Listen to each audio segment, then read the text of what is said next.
and welcome to the Crooked Letter Sports Podcast, the show about Mississippi sports and the folks who play them.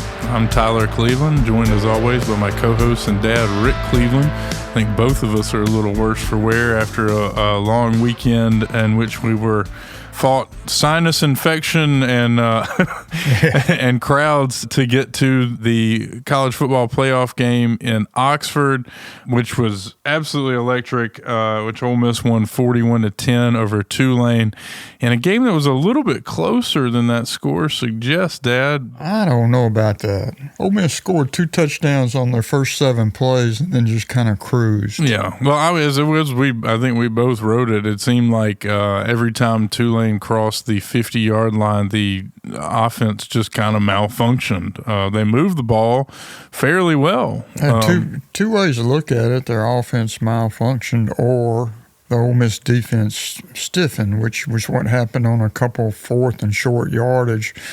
You know, Tyler, it just seemed like every play that really mattered, every play that seemed crucial, which granted, there weren't many of those. There was about 6 or 7 in the whole game. Yeah, but every one of them Ole Miss dominated. 4th and 1, 4th and a half. No, they were over. Tulane was 0 for 4 on 4th down conversions, and they started going for it early and often. So that was huge for the Ole Miss defense. So this sets up Ole Miss with a showdown with Georgia in the Sugar Bowl on New Year's Day. Another game that you and I are planning to attend. But before we move on to that matchup, I just got to say this.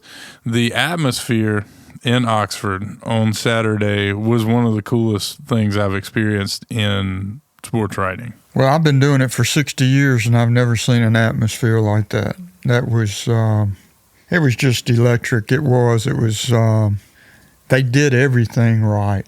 Yeah. Including play really well.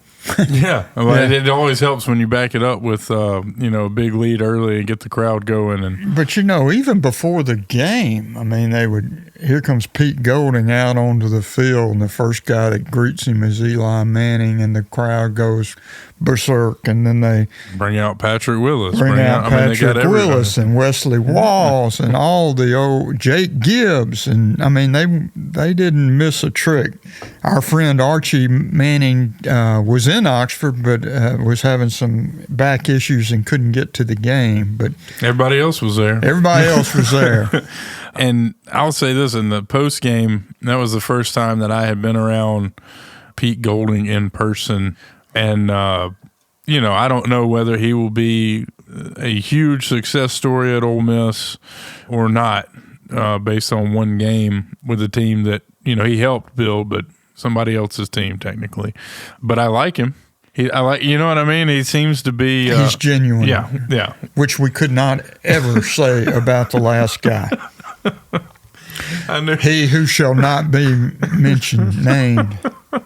He's a genuine guy who came up the hard way. I mean, he walk on at Delta State, then a 4-year starter, was such a good player on the field, they made him a coach then as soon as he graduated. You mean his dad was not a Hall of Fame NFL defensive coordinator? No, his dad's a high school football coach, and apparently a pretty good one. But, he wasn't spoon-fed, let's put it that way. He's the genuine article.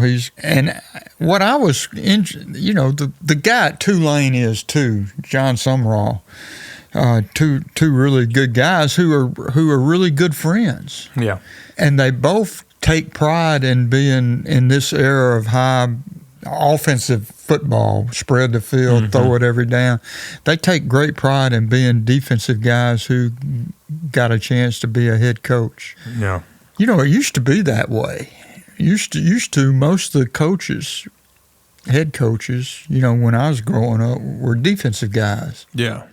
Well, that doesn't sell tickets, and that doesn't win games anymore. So, I mean, it can. It does win games. It doesn't sell tickets. Yeah, I mean, Yeah, maybe. I mean, if you get something very special like what Saban had going at Alabama or what Kirby Smart's doing at Georgia. There's two defensive guys. Yeah, at Alabama and Georgia. I mean, for everybody else, that's not the reality. I mean, that's not the reality for Ole Miss or Mississippi. It is now. Well, they've won one game under Pete Golding. You cannot compare him to Nick Saban or Kirby Smart. That's ridiculous. I'm just saying for the vast majority of college programs, they're looking for an offensive-minded coach for a reason, and it's not just to sell tickets. It is to win football games. I love it when our generational differences surface, which they do just about every day. Well, I mean, I think that they'll have to continue to – I mean, it's not like they're going to – they can't make wholesale changes on offense in Oxford. They're never going – and it goes back to the same old thing. If you try to beat Alabama and Georgia at their own game, it is going to be extremely difficult for you to do that. But if you can find a way to – If you raise enough money, it's not anymore. Yeah. Well, you still got to pay the right guys, as Nick Saban pointed out.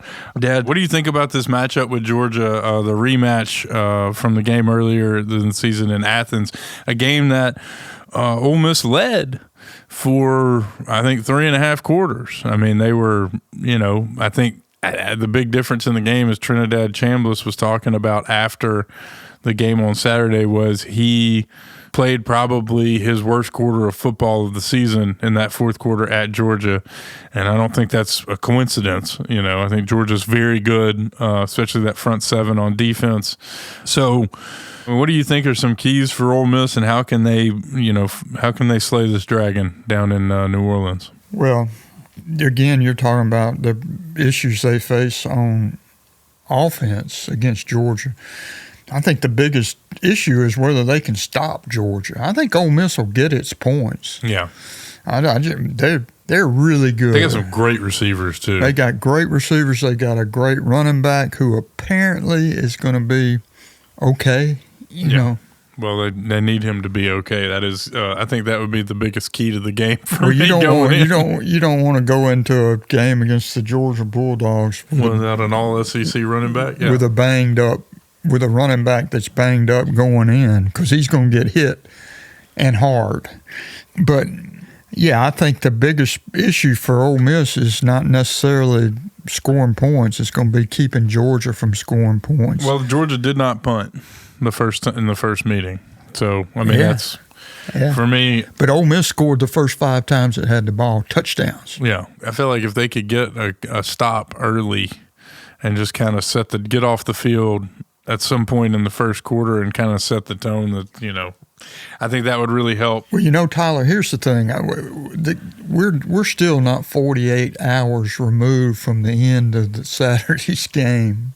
We're recording this on Monday, midday Monday, and in that 44, 45 hours, I've been asked 100 times, does Ole Miss have a shot? And the answer is sure they got a shot. But they have got to play as well as they did on Saturday. Yeah, well, they got to play better. Yeah, their defense has to play a lot better.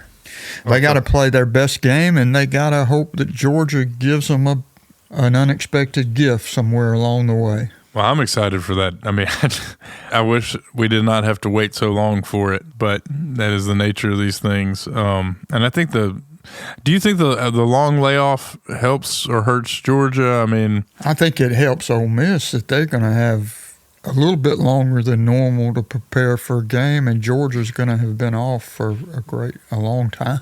Well, so one more thing I wanted to get to before we move on to Southern Miss and Mississippi State and their bowl games. I will say this: I think the on-campus model. It doesn't matter how many teams they go to in this playoff, or 16, or I don't know how much further they can go schedule-wise to add teams. But I hope that they preserve the on-campus nature of the first couple, because I think that neutral sites don't do anything for me. I mean, the Sugar Bowl, yeah, when you get into this at this level, yes, but those early games on campus, man, that was electric, and I can only imagine, if they had that going on 3, 4, 5, 6 other places on the opening weekend. I think that's the model, man. That thing was really electric. It was special. It was really, really, really neat. How many? Let's see. We had 4 on-campus games and just one visiting team. The first 2. The first 2. Right. So, because Alabama beat Oklahoma. That's right. There's 2 and 2. Yeah. The home team won 2. And, and everybody's going to say, and that's because they were playing group of 6 teams. Well, Alabama wasn't. No, I know that. They were playing a team that beat them. I'm talking about the 2 teams that won. Well, Tulane and James Madison just – I don't think Oregon walks away from that James Madison game feeling good about themselves. I mean, they gave up just a ton of offense and a ton of points, and James Madison never quit, was scoring on them. I mean, scored in the final minute of the game. I mean, yeah, it's a comfortable win for them, a couple touchdowns, but it was – I don't think they're feeling good about their defense leaving that game. Tulane was just kind of out. I mean, they didn't have enough talent to hang with Ole Miss. It was painfully obvious. I mean, they did not have one person who could cover that Stribling guy. That dude is awesome, and they should get him involved as much as they can. I love the way he finishes runs. He's terrific. I'm going to get off topic there, but I think that I think the talent discrepancy was obvious in those 2 games, and I don't think they should go to a system where there's no way for the group of 5 teams to get in. Hell no. I mean, that's what you see people clamoring for. It's the same people who say how great the NCAA basketball tournament is because every once in a while, not every once in a while, every year, somebody you hardly ever hear about beats somebody that, that's a perennial top 20 team, I know that's easier to happen in basketball than it is football, but it does happen in football. I mean, I remember the great Boise State game where who was it, Oklahoma they beat? Yeah, in the Fiesta Bowl. Yeah. It was 20 years ago. It can happen. 25 years ago. It can happen. It's harder to happen now that you can legally pay the players. Well, yeah, and that's the big difference in basketball and football. In basketball, you can kind of scheme it up, and then you can get hot shooting, and the other team can go cold or whatever. But in football, it's the lines. It's the offensive and defensive lines that keep that from happening. You're right. That ain't generational either. I mean, no. I mean, it was. That was the biggest difference in Saturday's game to me. I mean, Trinidad Chambliss, it looked like a glorified walkthrough for him. I mean, he was skeleton drill. Yeah. I mean, he just, picked them apart, and I was glad to see he didn't run too much. I mean, he did when he needed to, but I think they need to save all that for Georgia because they're going to need that. It will not be that way on January 1. No, not at all. Well, Dad, let's talk quickly about a game. Let's see, we're recording this, like you said, on Monday. And this is our final pod of the year, so we won't be recording it. We won't talk to you again until 2026. That means that we haven't seen the New Orleans Bowl, which will happen between now and when the episode airs, which is okay because, in my opinion, because I don't think it matters whether Southern Miss beats Western Kentucky or not in the New Orleans Bowl on Tuesday. I think getting to the game is a huge deal, and for me at this point, and again, day and age where bowl games if you're not in the playoff, it's just an exhibition and more practice time and all that. So I think they'll get what they need out of it either way. Yeah, I agree. In the overall scheme of things, it doesn't. But it matters, and I'm sure Western Kentucky is in the same. It matters to 32 seniors playing at least 30 of them playing their last game of football they're ever going to play. Right. They want to go out as winners, and so that's why it matters. It matters to It should matter to Blake Anderson. It matters to Blake Anderson. He's, first game as the head coach at Southern Miss.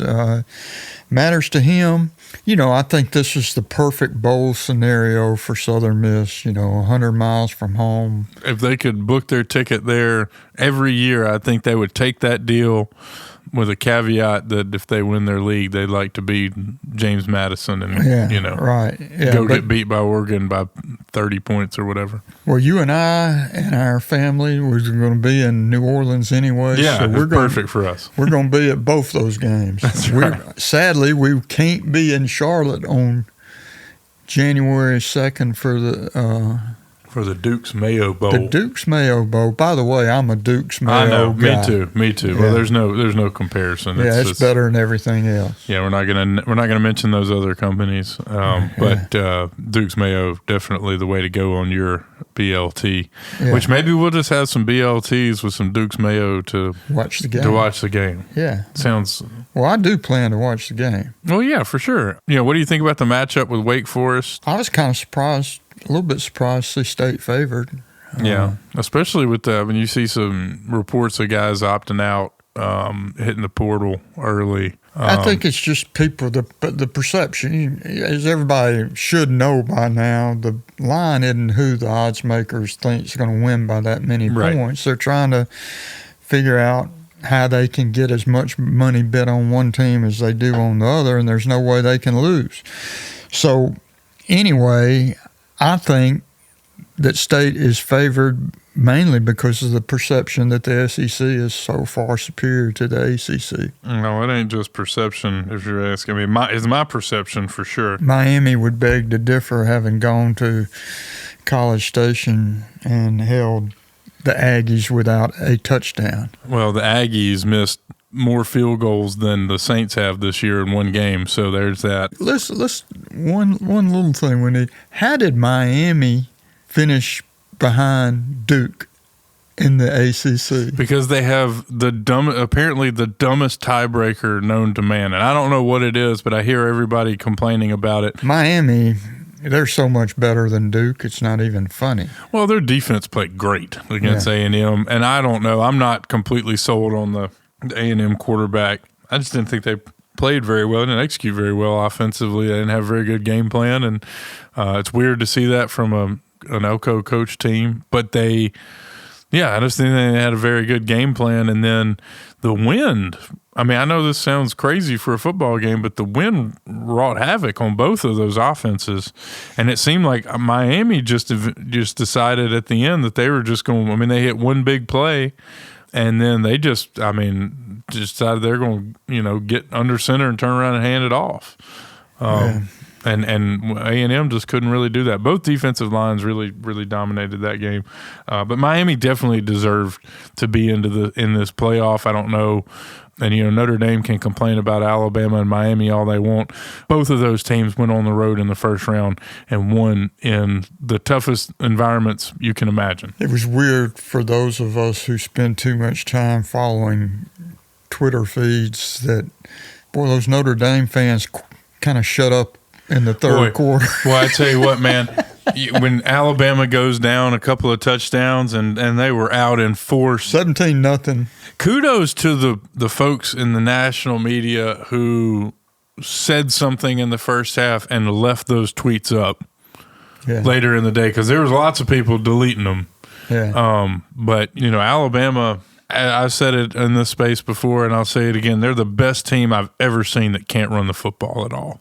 I mean, they've got defensively they're clicking, and they've been able to put together enough offense to, especially when they have a running back like Hill. I mean, it's nuts. I mean, they're not very good block. They can pass block okay. Yeah. But they just can't.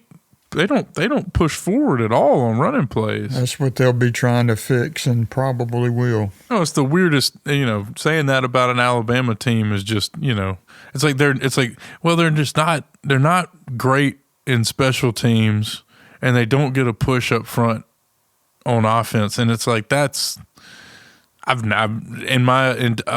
Nick Saban arrived, I have not been able to say that about Alabama. I certainly couldn't say it when I was growing up.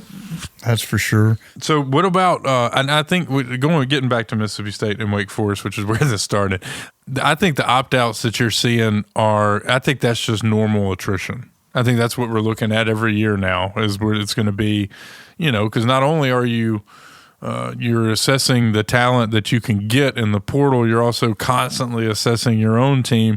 And in this day and age, there's going to be guys that, they come into the office and it's like, we appreciate your help. You're not going to be a spot for you, next year. Mm-hmm. So I think there's gonna, and I didn't see any huge names, guys they were going to be counting on in the future in the opt out. So I don't know that'll affect it so much. I'm excited to see Kamario Taylor one more time this year. Yeah, I think everybody who bleeds maroon and white is excited to see him this year, one more time this year. Tyler, one more thing we need to talk about. I can't wait to hear it. The New Orleans Saints. Football Saints, baby. They're not going anywhere, but boy, it's exciting. I mean, that's 4 out of 5? Yeah, 3 straight for the first time in a long time. And as you pointed out, they are playing much crappier teams than they were earlier in the year. Boy, the Jets are bad. They're maybe historically bad, but, and I was talking to my buddy, we were watching the game the other day, and he said, we're playing all these bad teams. And I said, yeah, but I thought the Saints were one of those bad teams. You know what I mean? And if you're beating the bad teams. Not only beating them, but beating them when you're banged up. Yeah, that means you're not that bad team. Yeah. You're not as bad as they are. And there's a couple teams that I can point to that the Saints have played, and I can unequivocally say they're better than that team. Which is, there was a point in the season where I didn't think that was going to be the case. I'm not so sure that right now they're not the best team in their division. I would agree with that. I mean, they hold wins over 2 of the other 3. And once again, Tyler Shuck. Man, they got their guy now. They do. Yeah. It would be really nice to go into that draft and not have to take a quarterback. Yes, sir. And, I mean, every win just knocks them down a little bit further in the draft order, but I don't know how much difference there is if you're not looking for a quarterback. I don't know how much difference there is in the 3rd pick and the 6th pick. I mean, I'm sure their monetary value there definitely is. Yeah. What about number 7? Yeah, played pretty well. Played pretty well the other day. I mean, they needed him too. I mean, you figured he was going to have to get at least 15 touches in the running game with all 3 starting running backs out. He's my favorite player. I'll just go ahead and say it. My favorite NFL player. Well, he's not far down my list at all. I would say this. Did you see Jonathan Bullard and how well he played up front on defense against the – I mean, they were bullying the Jets up front with the defensive line. And I mean, Cam Jordan, if we need to talk about Cam Jordan, because if that could be his final game in New Orleans, so I don't know whether he decides to retire or not, but if it was his last game, what a hell of a way to go out. Had a couple of sacks and his whole family there. And DeMario Davis, my goodness, how does he still, the 2 of those guys, how do they still play that well at their age? Well, and let me preface by saying I absolutely love Cam Jordan, and I think he's in the Saints' Ring of Honor after his career is done. No doubter. I would say this. He has not been able to play at the same level. I mean, he had a great game on Sunday. Let me just get that out of the way. But he has not been at that level for the past 2 years. I mean, it just is. The numbers should bear it out. His sack numbers are just down across the board. He's still a very effective run stopper and pass rusher. He just hadn't been able to finish the way he did those first 10 seasons in the NFL. But DeMario Davis is playing as well right now as the day he arrived in New Orleans. Yeah, he's terrific. He's just, I keep thinking he's going to lose a step, but he never seems to. Well, it comes for everyone, and it will for him too, but right now it's pretty fun to watch.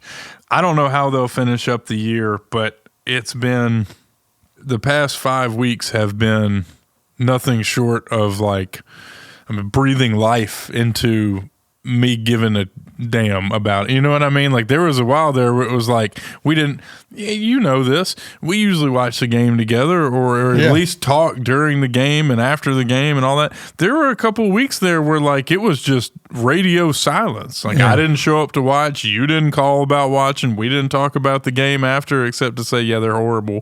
And now it's appointment viewing again. I mean, they even though they're eliminated. Yeah. So I think next year is going to, I think they have a chance to. We'll see what they do in the draft and what they can do. But most of that dead money in the cap comes off of the payroll comes off next year. Yeah, I mean there's light. Well, I'm not so sure they didn't get the best quarterback they could have gotten in the draft. I mean, I'm just saying he wasn't the one that everybody was talking about. Man, yet, all those people talking about they could have had Shedeur Sanders, they can kick rocks, bro. I'll take Tyler Shuck any day. This dude is, I mean, he's making better decisions. He's got a more of a live arm. He makes plays with his feet when he needs to. He's tough as nails. I mean, I'm not. Yeah, me too. And he's not a huge headache distraction off the, not that Shedeur is doing. I mean, a lot of that's the media around him, but I like this guy. A lot of us is daddy. Well, I wasn't gonna go there, but Yeah, I don't mind. All right, well, give me your prediction. And people, like I said, they'll have already heard already seen the New Orleans Bowl, so really putting you on the spot for that one. Give me your prediction for that and this Duke's Mayo Bowl. Well, just going on the record, I think that Western Kentucky probably has the edge. I think they're a better team. I do think it's be a close, entertaining game, and a lot depends on whether Braylon Braxton is whether he's got his legs back. We'll see.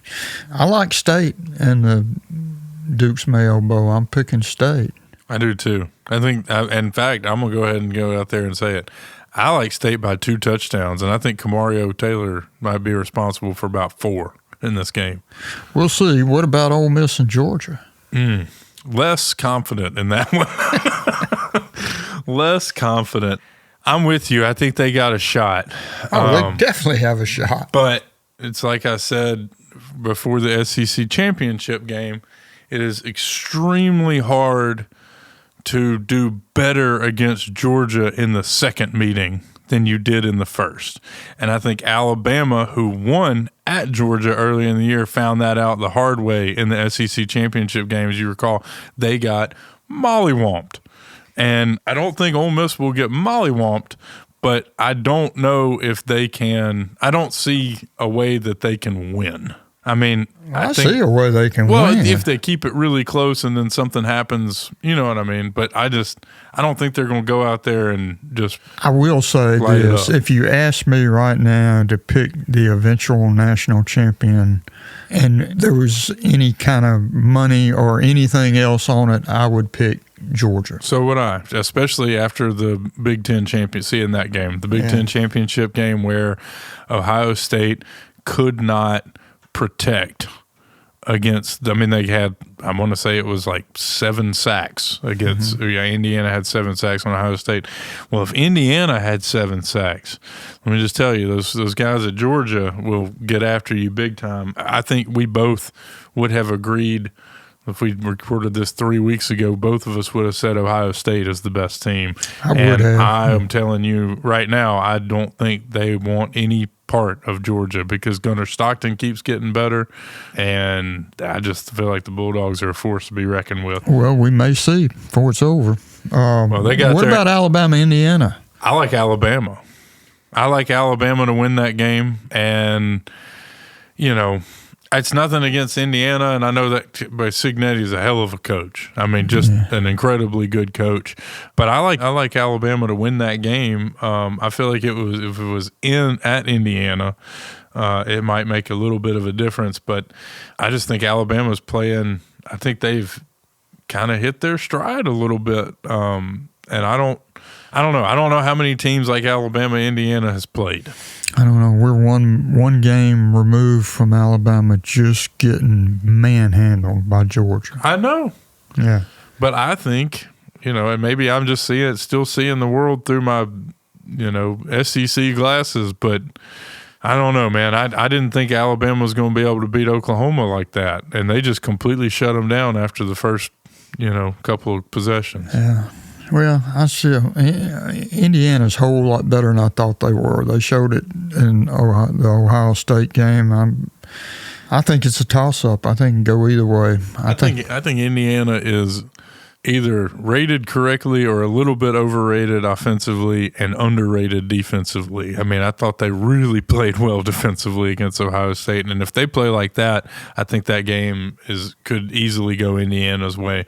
But I just feel like Alabama is – I mean, hell, you're asking me whether I think Alabama can beat Indiana at football on a neutral field. I didn't ask you whether they could. Everybody knows they will, could. Or they will. Yeah. Right. And at the end of the day, there's in the back of my head, it's like you can't pick Indiana to beat Alabama at football. You know? Yeah. It's just, I guess I got some preconceived notions here. Yeah, well, I'm going to do it here right now. Okay. But I got to admit, I ain't real sure. Oh, man. All right. Well, Dad, this being our last pod of the year, I just got to say, really enjoyed another year doing this with you. And looking forward to the new year and what all this is going to bring, man. It seems like every year gets shorter and shorter. So I don't want to take it for granted. Just want to say I really appreciate everybody listening out there and appreciate all the people here at Blue Sky Studios who have taken care of us for another year here. Yeah, everything you're saying. And plus, how much I appreciate Mississippi Today. Yeah, I don't want to leave out the old employer there. Mississippi Today, I think it's been another banner year for a nonprofit that's filling a void that. For a nonprofit newsroom that has become by far the largest newsroom in Mississippi. By maybe double at this point. Yeah. Well, if I had a message to the listeners, thanks again for bearing with us this year. It's been an exciting year. Can't wait to see what 2026 holds. If you are traveling to New Orleans or elsewhere here in the holiday season, be safe out there. Take care of yourself, hug your loved ones, and we will talk to you in 2026. Merry Christmas. Happy New Year.